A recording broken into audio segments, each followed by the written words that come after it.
Hey everyone, welcome back to Corporate Decoder. Today we're diving into Investors Title Company's latest report, and let's just say their financial statements are as exciting as watching paint dry. But with a few hidden gems, stick around because we're going to decode it all for you. And hey, if you love getting the real scoop on corporate filings without all the jargon, make sure you are subscribed. We break down these dense documents so you don't have to. Also, we have a fantastic community on Discord. The link is in the description below. Come join us. Alright, let us jump right into the heart of it all, the financial statements. First up, the balance sheet, which gives us a snapshot of what the company owns and owes as of the 30th of September, 2025, and compared to the end of 2024. Total assets are up to over $363 million by the end of September 2025. A nice little bump from around $333 million at the end of 2024. This growth seems to be mainly driven by their investments, which grew from about $232 million to over $262 million. That is a solid increase in their investment holdings. Now, moving on to how the company actually made its money. For the first 9 months of 2025, total revenues hit over $203 million, up from about $187 million in the same period of 2024. That is a healthy increase of almost 9%. Most of this revenue comes from net premiums written, which increased to over $157 million for the 9 months in 2025. The company's exchange services and non-title services also saw significant growth, which is a good sign to see them diversifying a bit. When you look at expenses, commissions to agents are a big chunk, and they went up significantly. For agents, commissions rose from about $75 million to over $84 million for the first 9 months of 2025. This makes sense as their premium writings increased, but it is worth keeping an eye on whether this growth in commissions is sustainable. Interestingly, personnel expenses actually went down from about $54.8 million to $53.2 million. That could mean they're becoming more efficient or perhaps cutting costs in that area. And what does all this mean for the bottom line? Net income for the first 9 months of 2025 is reported at over $27.6 million, a nice jump from about $22.7 million in the same period of 2024. That is a roughly 22% increase in profit. Their earnings per S-Hair reflects this too, with basic earnings per share going from $12.05 last year to $14.66 this year. That is good news for shareholders. Beyond just net income, they also report comprehensive income, which includes things like unrealized gains on investments. For the first 9 months of 2025, other comprehensive income added about $781,000, bringing their total comprehensive income to just under $28.5 million. Looking at the equity section, total stockholders' equity is up to over $278 million from about $251 million at the end of 2024.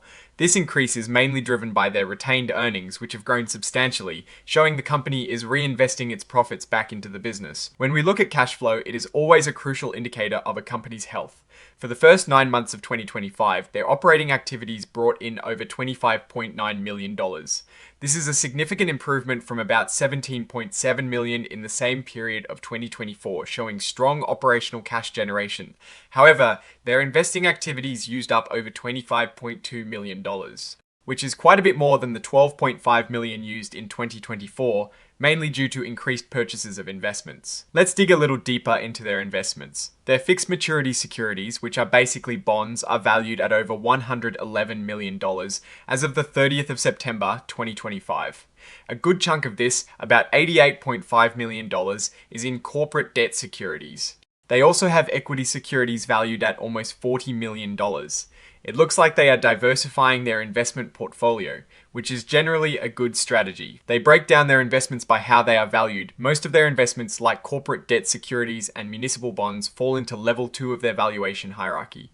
This means their value is based on observable market data but might not be directly quoted prices for identical assets. They have no investments in level 3, which means they do not rely on unobservable subjective inputs to value their holdings as much. This is generally a positive sign of transparency. They also have some investments in variable interest entities or VIEs, which are basically special purpose companies. They invest about $13.8 million in these, mainly in real estate and small business investment funds. They state that their maximum potential loss here is limited to their total investment, which is good to know. Investors Title Company operates in a few main areas. Their biggest segment by far is title insurance, which makes up about 90% of their revenue. They also have an exchange services segment, which helps people do tax-deferred exchanges of property, and then a smaller all-other category for miscellaneous services like management and trust services.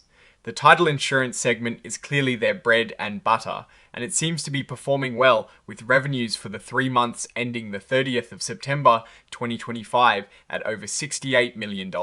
Now, something interesting here is the regulatory environment for title insurance. Rates are heavily regulated, and Georgia recently approved a rate increase that they estimate boosted their revenues by about 17%.